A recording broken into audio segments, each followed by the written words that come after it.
Yeah, what's up? Mark Music here. At ito na mga master, marami pa rin nalilito dito mga master sa family chords. Itong video na to mga master is follow-up explanation dito sa tinuro ko about sa family chords. Ito. Yan kasi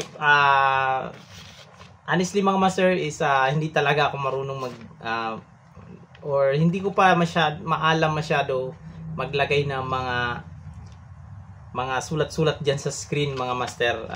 So magulo yung pagkalagay ko, hindi naka-align yung mga minor at major doon sa ibang mga family. So ito na master, i-clear natin to mga master.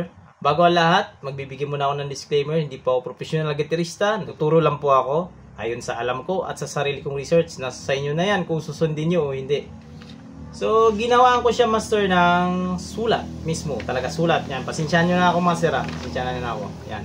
So, ito mga master. Sa nakikita nyo mga master yan. Ito yung root ng ating family chords. So, ito yung C, D minor, E minor, F, G, A minor.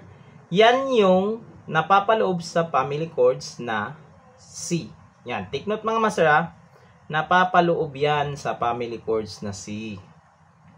So, yung gitara natin mga master, yung mga kanta natin, meron niyang mga family chords. Diba? Example, magbigay ako ng example mga master. Halimbawa, yung chords progression na C, G, A minor, then F.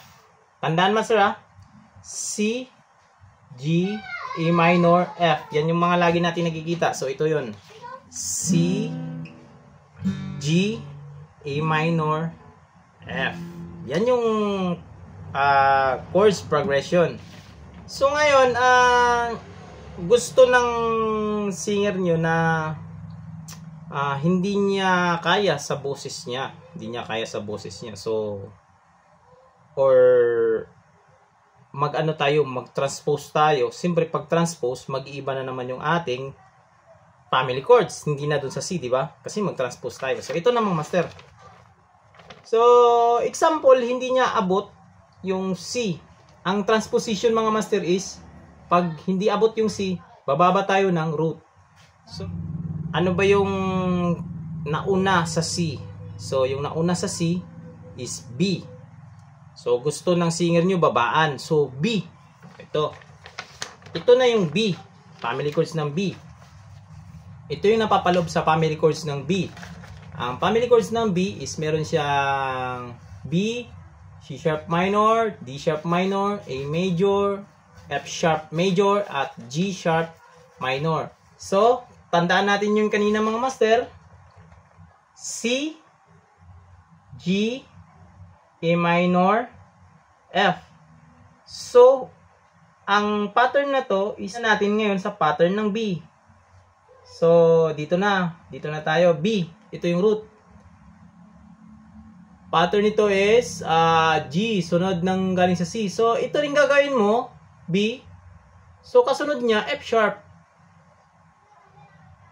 Then, from C to G, pumunta ng A minor. So, ganun din, B, F sharp, then G minor. Then, galing sa A minor, pumunta sa F. So, ganun din, galing tayo sa G sharp minor, pupunta tayo sa A. Yan, E. So, ito na siya mga master. Ito yung chords progression kanina. C, G, A minor, F.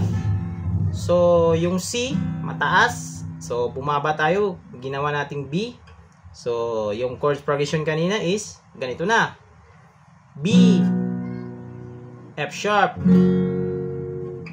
G sharp, tapos E. Yeah? So, baliktad din natin yung scenario. So, ganito na naman. Mababa na naman sa singer nyo yung C. Mababa. So, sabi niya, taasan natin. Taasan natin. O, sige. Titignan mo na naman ito yung family chords mo. C, G, A minor, F. So, tataas tayo. So, dito na yung D. D, E, B minor, G. Oh. Same pattern lang. Oh, so from C, G, A minor, F is naging ganito na siya. D, E, B minor, G. Gets nyo na mga master? Ngayon, babaguhin natin yung chords progression. Babaguhin natin. Gawin natin 5. Oh. Chords progression natin na kukunin is C, D minor, F, A minor, G. So, C, D minor, F, A minor, G. Yun. Gawin natin siyang, ito example, random lang. Gawin natin siyang G. Yun. So, sa G, sa family chords ng G, magiging, dito galing sa root is isa lang ang hinakbang, di ba? So, ganun din. G, A minor. So, from D minor dito, naghakbang, merong dalawang hakbang. So, F. So, ganun din dito. From A minor, dalawang hakbang, C. Then, yung ano natin, yung F natin, nagdalawang hakbang ulit ng A minor. So, same lang din dito. Yung C natin dito, dalawang hakbang ulit doon sa E minor. Then, umatras sa dito ng G. So, dito aatras din siya ng isa. Dito siya sa D. So, ulitin ko yung chords progression mga master. So, ito yung unang ano natin sa C. C, D minor, F major, A minor, G. So, ngayon gagawin na natin yung sa G. G, A minor, C, E minor, then D. Yan. Madaling maintindihan, master. Sa totoo lang, ito yung napakadali maintindihan. Yan. Sana ito mga master,